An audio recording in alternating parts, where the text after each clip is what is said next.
Hey everybody, Scoutcrafter here again. Have kind of a late edition today. We're going to get to it real quick. Today we have some really rare items. I'm sure there's at least one you haven't seen before, so that's pretty cool. It's a beautiful rainy afternoon, so let's go check it out. Okay, our first set of rarities come from my good friend Bob in Australia. He's in Canterbury, and Bob and I converse all the time, and he sent me these very nicely, very generously, sent me these from Australia. And we talk a lot about tools all the time. And Bob was telling me a very interesting thing about Australia. You know, pre-World War II, Australia wasn't producing. They had very few tool manufacturers, if any, in their country. And what happened was they were importing everything into the country. Come World War II, they had to gear up and make their own tools because they couldn't get anything. Everybody was making their own stuff for the war effort, and this is how their tool industry began.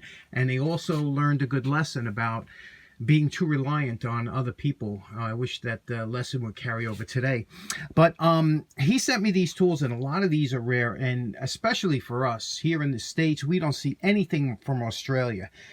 Here you can see here a nice example of an Australia screwdriver, and a lot of the tools that they make in Australia that were made, unfortunately they've gone back to relying on imports like a lot of us have in the other countries. And this is where the problems, began and ended with them.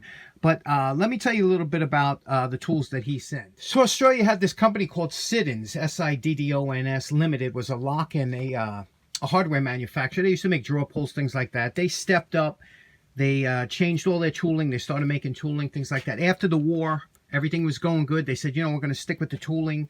There was a need for it. The consumer market was crying out for tools and things like that, so they started making their tools. Their tools were high quality. Now, you got to remember something. They really pushed the envelope as far as manufacturing, coming up with different quality tools. And I'll give you an example of that. Here is and Siddons eventually went from Siddons to Sidalloy, and then Sid Chrome, depending on the alloys they used and things like that. But the idea is to try, whenever you're trying to make a wrench, here is a modern day Craftsman. Well, this is USA, so it's not totally modern, but USA. Look at the thickness of that wrench there, right? And look at this wrench here. This is a vintage Sid Chrome wrench from Australia.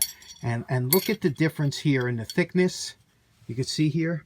The thickness of that wrench, even along the handle.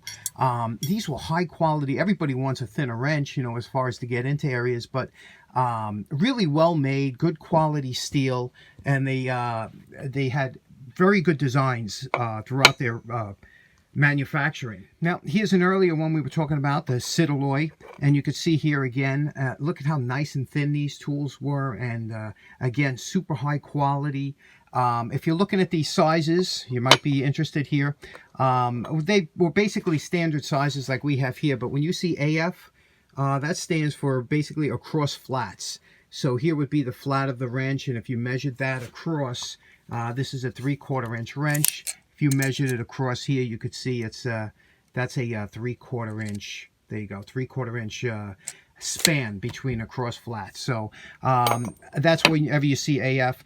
Dorfer was another one, and this company was they were big into auto parts, but they sold mostly to trade. So you will hardly ever see these type of tools, especially here in the States. And this Dorfer, another good quality, and you can see here, but they made the standard size here is a 3/16. That's a Whitworth. That's what the W stands for, Whitworth.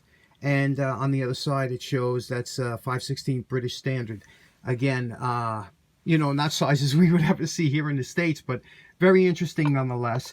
Here we have their double-ended box end wrench, but it's an offset box, which I love. I love these offset box end wrenches. And look how thin wall these wrenches are. Let me get one of mine to show you the difference. Okay, here we have, these are both 9/16. Here on the left is the Craftsman. On the right is the this here is a Sid Chrome, again, from Australia. And you can see the difference here in the wall thickness. It does make a huge difference when you're trying to get into a tight area, but they were super high quality. Sid Chrome, he sent me a beautiful documentary that's on YouTube. And again, this is just to whet your appetite as far as tools from other parts of the world, but these are real. Australia made some high quality stuff, and unfortunately now all these businesses are gone and they're importing like the rest of us. So I always hate to hear that. So let's move on to our next pretty rare item. Now, just like we were talking about the alloys that were made from the from Bob's Australian wrenches, if I looked at a piece of brass here, now you look at alloys, we could spend hours talking about it. It's just so interesting. But brass is basically copper and zinc, and how much copper and how much zinc, it depends on what kind of brass you're going to get. You know, you might get yellow brass, there's white brass, there's brass, there's 360, which is the most common, but there's so many different types, just like aluminum and all the other alloys. Well, one of the interesting alloys that when we were talking about steel wool the other day, Vince, a good friend of the show, said, he asked me if I ever heard of Monell. And I said, no, I never heard of Monell, because we were talking about steel wool. He said, you ever hear of Monell wool? I said, I didn't even know it existed. So he said, I'll send you some, and he was nice enough to send me this. What's really interesting is Monell, it's a type of alloy, but it's almost like stainless steel, but actually a little better in a lot of different ways. And it's again, stainless steel is basically regular steel with a little bit of nickel mixed in. Well, a Monell is a nickel alloy too, and they have a lot of nickel in Monell. And you can see how old this is by the box, 35 cents. And this was Monell was a pot cleaner here, but depending on how you used it, it would be for different manufacturing processes. A lot of times you'll see Monell in the fishing industry and things like that, where you need high corrosion resistance. As far as musical instruments like trumpets and things like that, where you have those little pistons that go up and down, those are made of usually Monell. So they still make it, but it's very expensive. And there are a bunch of Monell alloys. Like 300, 400, but this is what it looks like, and very interesting, huh? And what's interesting about this, it's like, it looks like a regular pot scrubber, but it's very abrasive resistance, and it's also corrosion resistance. There's a high nickel content in here, so this was super high quality stuff even back then. You know, for 35 cents was a lot of money back, and this box looks like it, you know, comes obviously from the, you know, the 30s, 40s, something like that. But Vince again sent this in because I wanted to show this with the show, and I thought it was really interesting. Monell wool. I don't think any of us have ever seen it before, and thought that was pretty cool. And let's get to a last one. Our last interesting and rare item is a Norland Eagle Claw. Now this was a, I got this on eBay. These things, first of all, look at the size of it here, okay? Because it looks a little, it's hard to tell the size, the dimensions by looking at it. But you could see here the dimensions on this. It's about 8 inches long, and it is, these things go for a lot of money. And I don't know if it's because of Norland. You see here, Norland, and they're big on making axes, things like that. But it's a tack puller and hammer, obviously. So before we demonstrate and show you how this works, let's just do a quick cleanup. We're not going to do any embellishment because this is a kind of, you don't see too many of these around, and they are, like I said, they're expensive for what they are. I don't know why. And we'll demonstrate, see how it works. So let's get to cleaning this one up.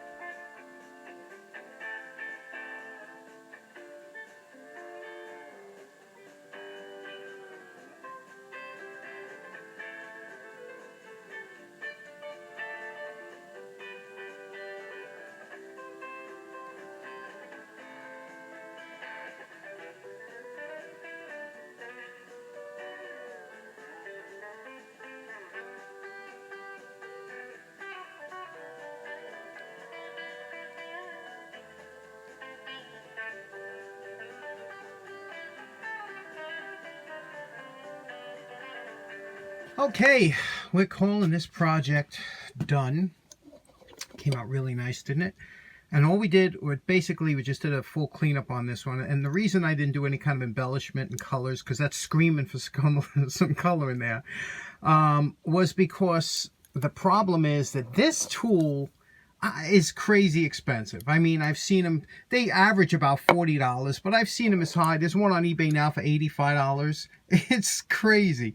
So when you have tools like that, you know, there's got to be a reason that they're so expensive, and I didn't want to take any chance on ruining the value of it. Not that I'm going to sell, or you know, value means nothing to me. I just enjoy a nice clean tool. But you can see what here now. Norland was a big axe manufacturer, things like that. But I tried to do some research on this, and it's very scarce. And you can see patent applied for, so I don't see any patent number that could help me out. But I know Norland did make another division other than axes and things like that. They used to make crampons, a lot of outdoor stuff. So I didn't see too much tool manufacturing. But again, when you're making axe heads, it's not hard to make a hammerhead. You know, it's the same kind of forging technique. So let's try this out, see how it works, and see what the big deal is about this tool. Okay, I took my jar of tacks. Now, if you're not familiar with a tack is different than a nail in the sense that, first of all, it has a squarish profile or rectangular profile. It's not round, which gives a much more holding power to it. Now, when driving a tack, usually this is a traditional tack hammer. You could see like this. It's a Craftsman, and you could start like this, you know, because the smaller hammer allows you to hold the tack, and sometimes you could place it in. Here, we're going to use the hammer on the edge of the Norland Eagle Claw and drive this in. And now again, because the tack is such a small fastener, they're basically made for, you know, keeping upholstery and things like that. They don't slip out. Good fastener, not used too much anymore, but the problem is we don't do much upholstering. Now, how a tack removal would work is this little claw, you could see, would wrap around the tack head. And when it does, the leverage on this little piece here, and let me lower the camera down so you can see a little better. Now, you would use this bottom piece here to dig under the head of the tack like we just did there. And then the claw will automatically grab the head of the tack and pull it up. And you can see how quick and easy that works. So, once again, I'll show you once again with the same tack in there. Again, we lower the bottom jaw of the beak underneath the head of the tack, and then automatically the top piece will grip the top and pull it straight up and out. So it does work very well for tacks, although, you know, again, there was different tools for it, but there must be a reason that people desire this tool so much. So in closing, we had some rare stuff today that we don't usually see. And by the way, the screwdriver, I found it was made by Turner. You can see here, Bob's Screwdriver Turner, which is pretty interesting. I've never even heard of the manufacturer before. Again, thank you so much for Bob. Thanks, Vince. And thank you all for tuning in. Hope you enjoyed it. Have a nice day. Take care. Bye-bye.